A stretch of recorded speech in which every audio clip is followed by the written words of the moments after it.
Seguimos en esta Proyectar 2025 conociendo en primera persona a quienes se vuelven protagonistas del desarrollismo y la construcción en Córdoba.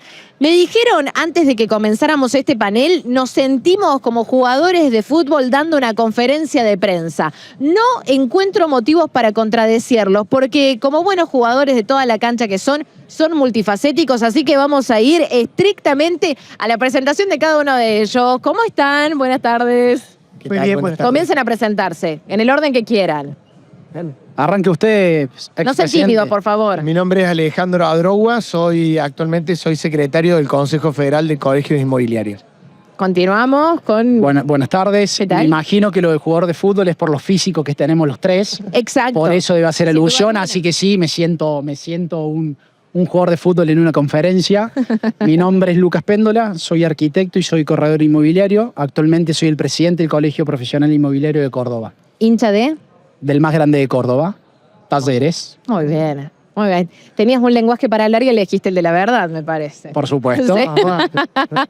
Se llenó de pluma del estudio, señora. Hay que sacudirse.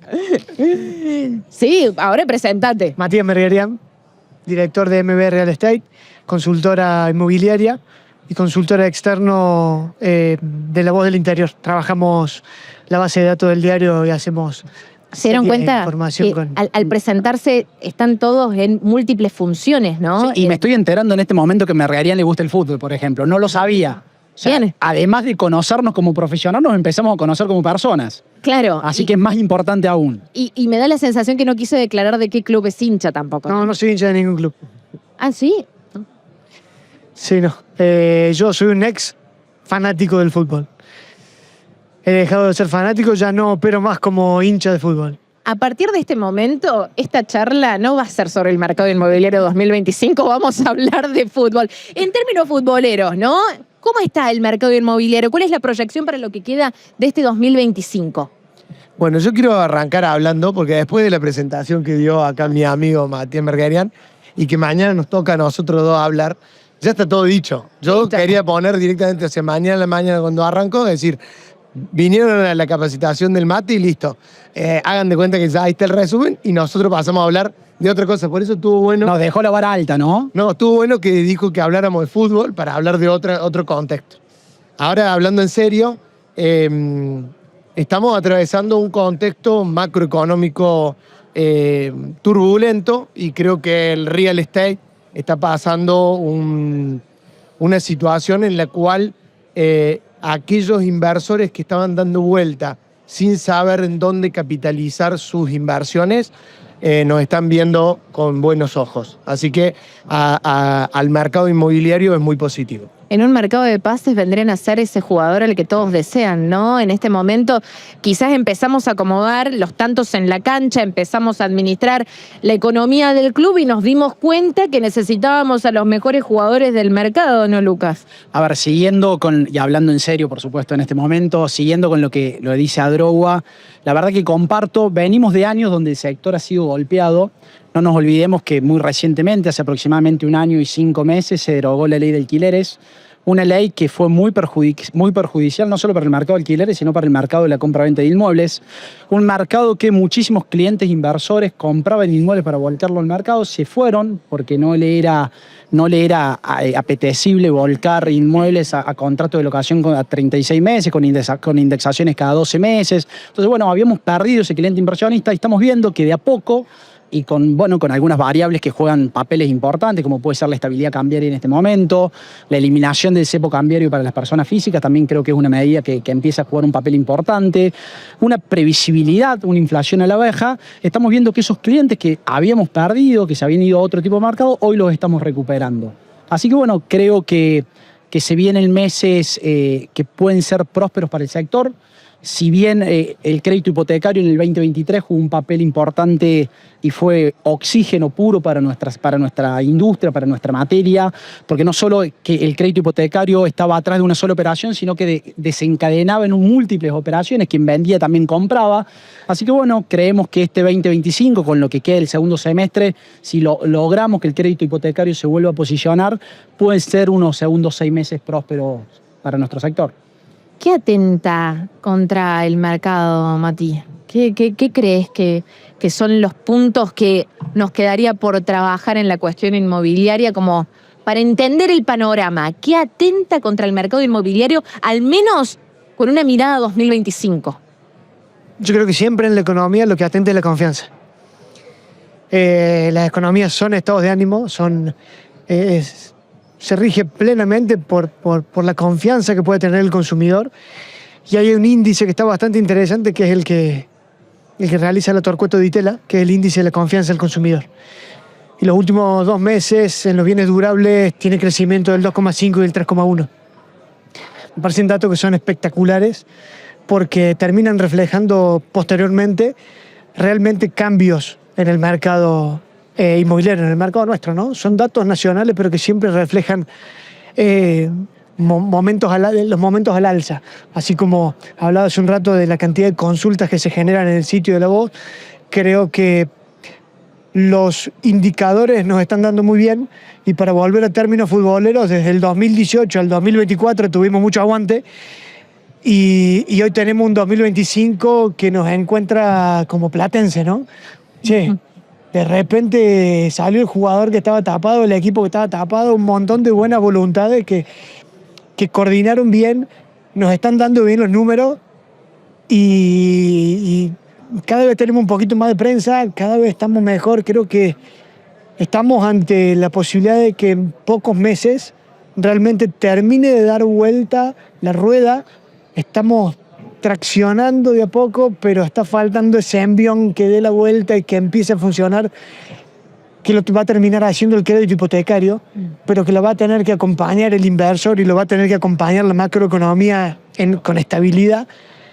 No creo que sea dentro de poco, pero sí creo que falta poco. No creo que tengamos en este año realmente indicadores que nos sorprendan, pero sí le tengo una fe al primer trimestre del año que viene que es espectacular. Qué bueno, ¿hace cuánto no escuchamos palabras como fe adentro del mercado, ¿no? Porque siempre parecía que se trataba de un término hasta incluso antagónico, ajeno a hablar de fe. Estamos muy acostumbrados como argentinos a tener fe, a no perder la esperanza. Y con esto les propongo que hablemos de cierta radiografía de los cordobeses. ¿Cómo somos los cordobeses a la hora de buscar en el mercado inmobiliario? ¿Qué gana en Córdoba? Acentuando particularmente el gran apogeo que hemos tenido, por ejemplo, de urbanizaciones nuevas, de la salida de los barrios más allá de circunvalación, si hablamos de lo que es capital. También un mercado que ha sido fluctuante por la cantidad de situaciones que hemos tenido de estafas dentro del mercado. Ha habido muchas situaciones. La verdad es que no hemos tenido descanso en Córdoba, e imagino que ustedes tampoco, relacionado al mercado inmobiliario. Pero hablando de Córdoba, ¿cómo es el cordobés a la hora de hacer una operación inmobiliaria y qué busca? Bueno, déjame agregar una cosita más del punto anterior. Este anuncio que salió del presidente de sacar los dólares del colchón, si se instrumenta, creo que va a ser mucho más corto ese veranito que comentaba, o ese goleador que tenemos. Para el sector va a ser muy positivo. Con respecto a lo otro, estamos viendo y estamos trabajando por un tema de seguridad. Creo que el cliente hoy busca un housing, busca un barrio privado, busca la seguridad, que por ahí, analizando un poco, veía en la presentación del Mati, cómo habían caído algunos barrios tradicionales de muchos años, cómo habían perdido poder adquisitivo de esa tierra, y cómo algunas urbanizaciones nuevas que les dan seguridad crecieron y mejoraron su rentabilidad de la tierra. Creo que se explica principalmente por el tema de seguridad, y hoy la gente eso le hace un cambio de sacrifico metros cuadrados en el barrio donde estuve toda la vida, pero quiero ir a algo que tenga algo de seguridad y que yo pueda dormir más tranquilo. Creo que ese es un indicador. Si me permitiste, te corrijo ahí la pregunta cuando dijiste qué buscan los cordobeses. En realidad no es qué buscan los cordobeses, qué buscan la gente que viene a invertir o a buscar inmuebles en Córdoba, ¿no? Porque no nos olvidemos que somos, centro productivo y motor pujante del país. Entonces muchas personas de otras provincias vienen a Córdoba, ya sea a invertir o a que sus hijos transiten sus estudios. Yo creo que desde ese lado, y hablando estrictamente de alquileres, hay un cambio de paradigma a la hora del cliente cuando busca un inmueble en alquilar. Antes, o hace un par de años, te preguntaban cuál era el precio del alquiler. Y con eso hacían sus números internos de su economía doméstica y avanzaban o no avanzaban. Hoy, la realidad es que los gastos complementarios que acompañan a un alquiler, como son los impuestos, los servicios, los gastos comunes, hacen que hoy te pregunten absolutamente cuál es el gasto total que voy a tener a la hora de alquilar un inmueble en tal lugar. Entonces creo que desde ahí hay un cambio de paradigmas. También estamos viendo que sí hay barrios tradicionales que han perdido este poder de fuego que tenían, lo que históricamente la gente buscaba, que eran los barrios tradicionales de Córdoba, como puede ser Urca, Cerro de las Rosas, en zona sur, Jardín Espinosa. La gente hoy prioriza menos metros, con algo de seguridad.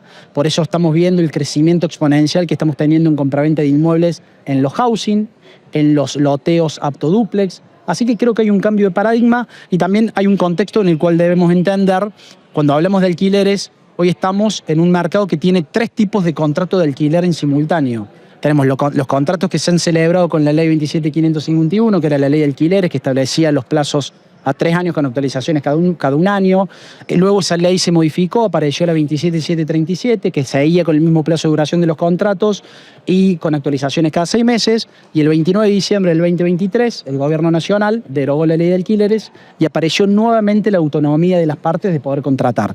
¿A qué voy con esto? Nos encontramos por ahí en los puntos donde tenemos comparables, cuando digo comparables, unidades o tipologías similares, que tenemos precios muy dispares. Inmuebles que están pagando departamentos de un dormitorio que uno paga 700 y el otro paga 350. Bueno, creo que todavía falta un proceso, un año y medio largo de reacomodamiento de precios para poder estar todos en una misma sintonía y que podamos justamente negociar, el locador y locatario se sienten en una mesa con un corredor inmobiliario de confianza y establezca cuáles van a ser las condiciones de su contrato de alquiler.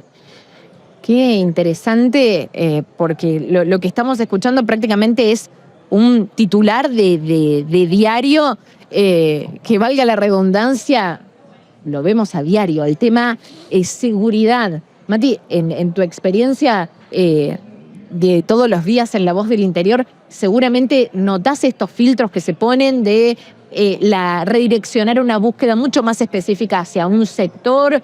También preguntarte si consideran, y esto también lo hago para el resto del panel, si consideran que va a ser necesario que ciertos sectores y zonas y barrios tradicionales, como los que mencionabas recién, Lucas, se ayornen y de pronto ofrezcan algo más, como una seguridad en la cuadra, tratar de complementar con algunos servicios. Mati, voy rigurosamente a lo tuyo, lo que ves en términos virtuales de estas búsquedas más ajustadas. ¿Qué notás?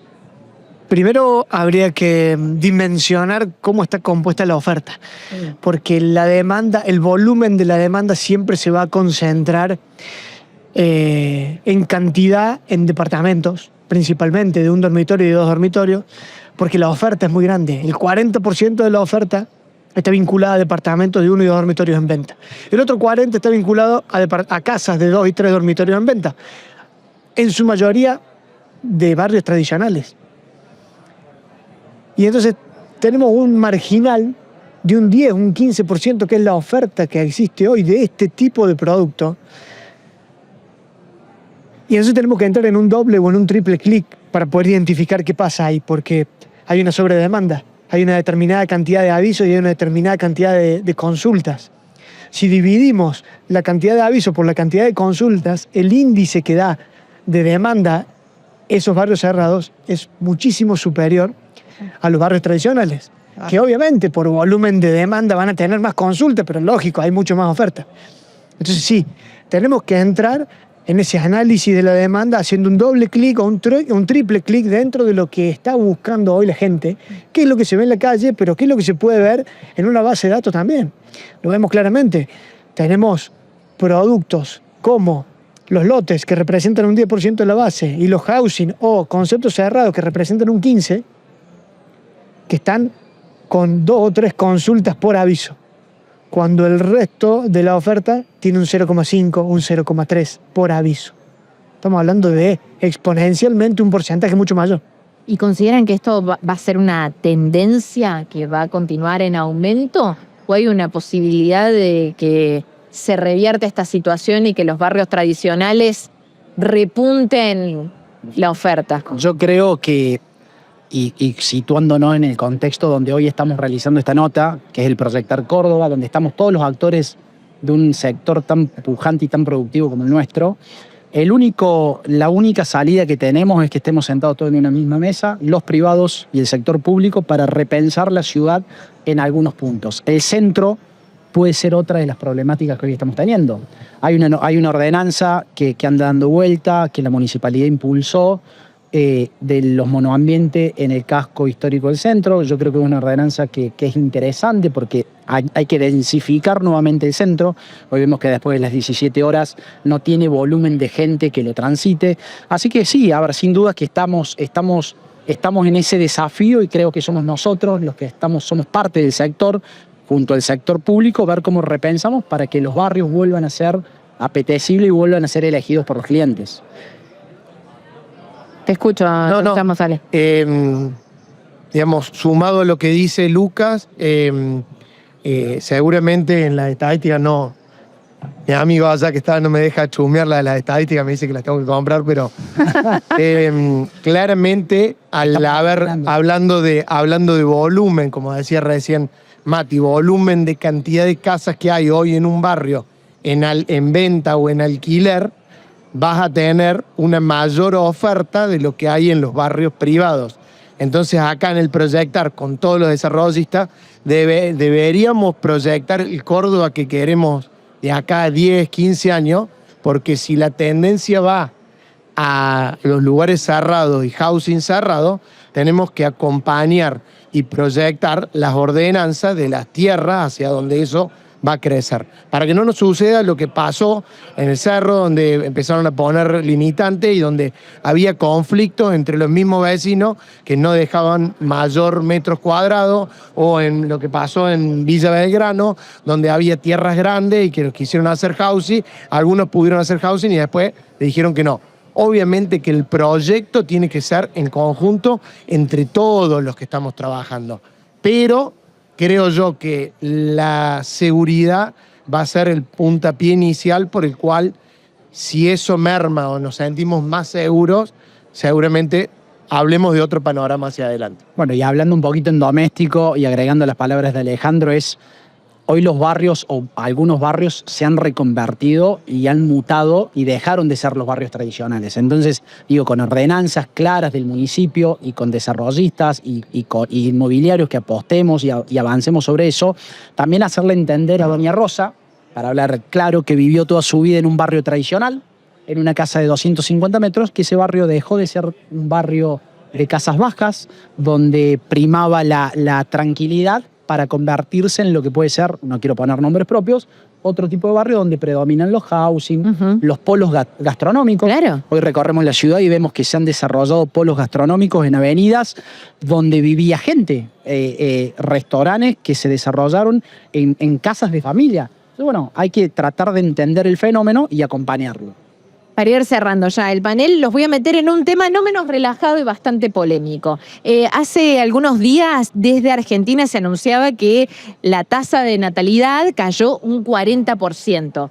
Digo, ¿esto tiene alguna repercusión en el mercado inmobiliario? Porque recordemos que hasta no hace mucho el mandato era planificación familiar, igual a la pregunta a ¿dónde vamos a vivir? Surgió también la alternativa de construir en el patio de los suegros, atendiendo también el momento, si sobraban algunos metros cuadrados. Los housings también como una alternativa para los neogrupos familiares, para tratar de atender a la demanda. E imagino que también este dato, que no deja de ser un informe que va directamente hacia la densidad demográfica de un espacio, también trae una repercusión en el mercado inmobiliario.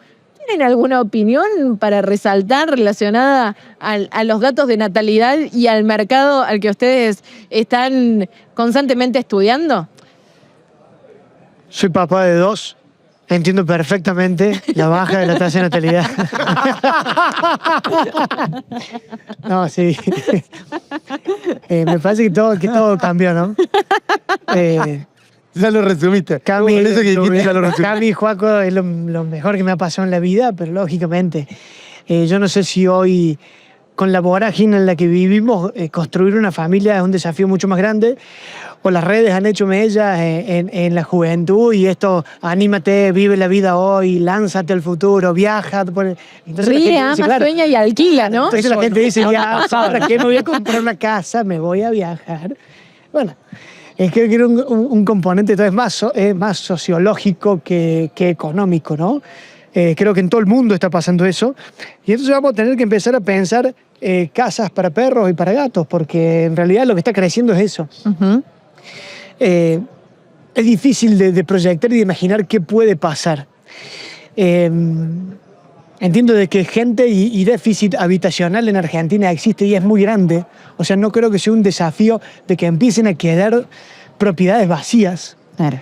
Pero sí entiendo de que, lógicamente, dentro de 15 o dentro de 20 años, la cantidad de gente que demande propiedades o que tenga capacidad para comprar, porque esto es un embudo de conversión, ¿no? Che, hoy creo que entre el 15 y el 20% de la población argentina tiene la posibilidad de ser propietario, y hay solamente otro 15 que tiene la posibilidad de, a través de un crédito, de juntando la plata, volver a comprar.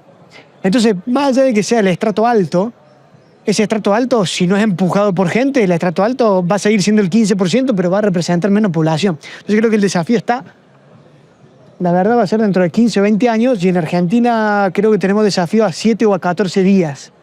Entiendo la pregunta, pero ojalá que En la edición en el 18 primer trimestre de del Proyectar, 2026... en la edición Sí. número 18 de acá a 15 Sí. años, respondemos la pregunta. Sí, ojalá yo que no te sí. quiero decir nada, pero el resto del panel, cuando yo hice la pregunta, te miraron para que vos respondieras. Yo te dejo con esa inquietud. Yo quería agregar una cosa. Lo dejamos a él porque no había hablado en la pregunta anterior. Yo soy papá de Santi. Es lo mejor que me pasó en la vida. Comparto con Mati. Pero sí me pasó hace poco mudarme, buscar una casa para comprar. Y hace unos años atrás yo pensaba en comprar una casa para mis próximos 20 años. Y claramente cuando buscaba y veía y buscaba, las cosas que vivimos hoy nos hace transformar y buscar la casa para los próximos 4 o 5 años, y ya no como hacían mis padres o mis abuelos, que decían esta casa la van a tener los nietos. No, las cosas van cambiando. Esto que decías vos, viajar, disfrutar, creo que hay que buscar un equilibrio entre las dos cosas, y sabemos como corredores inmobiliarios que el resguardo de capital siempre es en el ladrillo, así que los invitamos a todos que sigan invirtiendo en el ladrillo. No hay nada más que agregar. Sí, Lucas. Termino con esto. Fue la verdad que la noticia, es un estudio de la Universidad Austral que salió publicada la semana pasada. Nosotros hemos visto y empecé a medirlo yo en mi oficina, ¿no? De cuando venían a buscar, ya sea para comprar o para alquilar, quiénes me estaban este último tiempo, estas últimas 3, 4 semanas desde que salió la noticia. Y he visto que sí, es cierto. Hay muchas familias monoparentales que viven el matrimonio solos o con algún animal, y muchas personas que viven solas.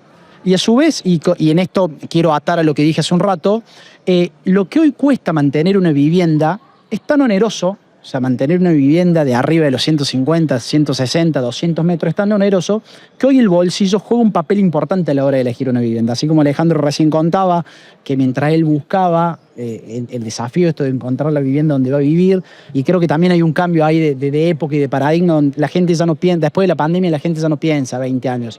El pensamiento es un poquito más corto, no me imagino de acá a 20 años. Sufrimos una pandemia que, como dijo Mati recién en su exposición, no sabíamos qué iba a suceder. El carpe diem. Totalmente, y no entendíamos qué pasaba, si mañana nos levantábamos y podíamos salir a la calle o no. Entonces yo creo que hay un cambio de época, un cambio de paradigma. Sí creo que, como dice también Matías, creo que esto lo vamos a ver recién en los próximos 5 o 10 años. Si esta tasa de natalidad baja que estamos teniendo es porque hay muchos Matías que no quieren ser padres, o porque, bueno, ha elegido así. Yo la verdad que no soy padre, me encantaría serlo, apuesto a la familia, creo que es lo más preciado que uno puede tener, pero sí, y empecé a medirlo con mis amigos. Hoy en mi grupo de amigos somos, más de la mitad somos padres, somos solteros, sin hijos. Lo digo, indudablemente que es una tendencia que se viene marcando y se va a marcar en los próximos años. Interesantísimo. Podríamos estar 5 horas más charlando de esto. Les digo que hasta terapéutico, les digo. Es hasta terapéutico este rincón. Muchísimas gracias, Ale, gracias, Lucas, gracias, Mati. Un placer enorme tenerlos. Nos encontramos próximamente y qué bueno saber que contamos con gente como ustedes para que nos oriente. No sé si en la planificación familiar, pero saber en dónde invertir. De eso se trata. Muchas gracias. Muchas gracias.